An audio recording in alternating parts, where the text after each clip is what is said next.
Right, let's do this. Oh, bring it on. I'm ready to crush you in this game. Round one, fight! So, today we're going to be testing out OpenAI's Realtime API, and there's no better way to do that than with a game of... It's time to play Country. I'll start. Is your country in Europe? No, it's not. Not even close. Of course, I had no intention of losing, so I deliberately chosen a country that they would never get. Is your country known for being a major player in the tech industry? Absolutely not. You will never get this, you will never get this, la la la la la. But to be fair, choosing such a obscure country did come back to haunt me. Now, let's narrow it down. Does your country have a predominantly tropical climate? You know what? I have no idea, but no, I don't think so. Okay. Well, that narrows it down a bit. So I'm still not sure whether it was making fun of me there. I don't know. What do you think?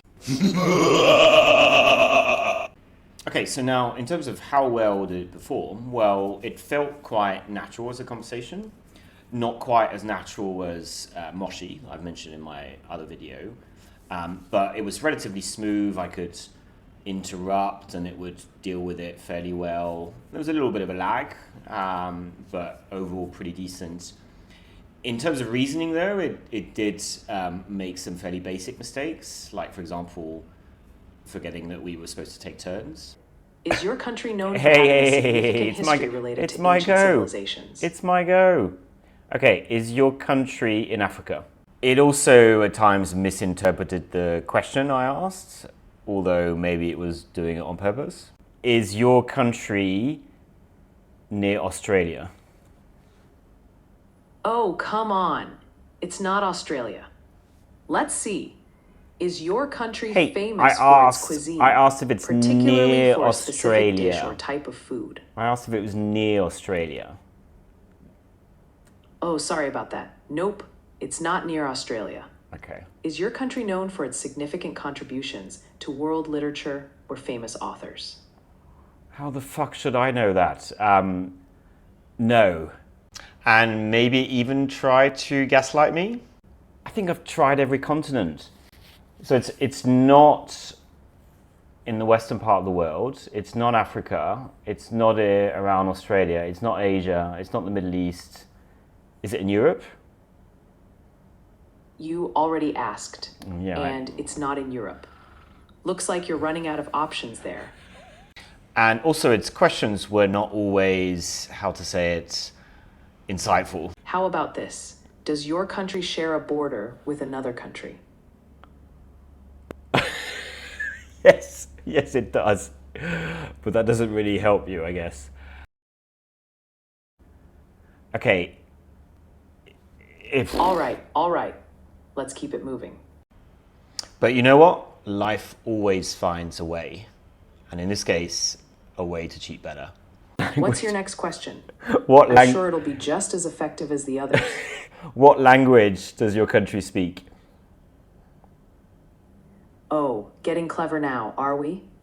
My country primarily speaks Spanish.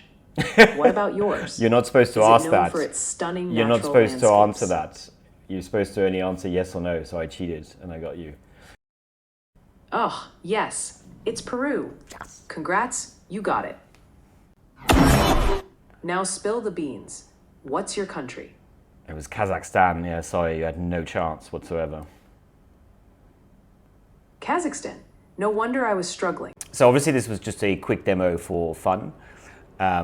Be assured I'm not planning on launching this as an app.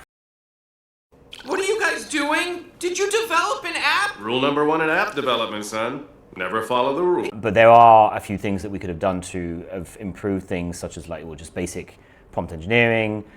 We could have given it access to some kind of map to check the geography, or even just like setting some basic rules around taking turns. But it did feel that for the GPT-4o that it's supposed to be based on, it did feel not quite as good as the text-based version in terms of just like pure reasoning. But this could be anecdotal. And in terms of how easy this was to put together, well, so I used the API reference documentation, which is fairly light for now, particularly in terms of examples. For me, what was actually the most challenging was managing the whole oral conversation side of things via WebSockets. So I'd used WebSockets before for things like streaming videos or just chat messages. However, with audio conversations, you've got a much higher constraint in terms of latency. And you have to kind of manage that in parallel with the latency of the AI model. And then you have other basic things like just having to filter out your speakers from the microphone input. So then you have this weird situation where the AI can hear what it's saying and so ends up having a conversation with itself, which is quite funny, but also quite annoying. So all these are relatively basic things for anybody who knows what they're doing. But in my case, it was the first time I was doing that. So I did find it was the most challenging side of it. I'd imagine that quite a few people interested in checking out the API would not have any experience with managing audio-based WebSocket conversations. And at the moment, it's not something that OpenAI provides any support on. I guess that may change in the future if they want it to be more accessible. But for now, that's a little bit of a challenge. And Cursor wasn't really too much of a help from that side because it was bringing in issues with hardware and things like the echo effect, which are beyond the realm of what Cursor currently manages. So it ended up like going around in circles in terms of what it was suggesting, essentially. But anyway, those are my thoughts on how easy it was. So this brings us to the end of my second video. I hope you enjoyed it and maybe even noticed the new lighting and microphone that I've invested in. If you want more videos like this, please subscribe and I'll see you next time. You will never get this. You will never get this. La la la la la.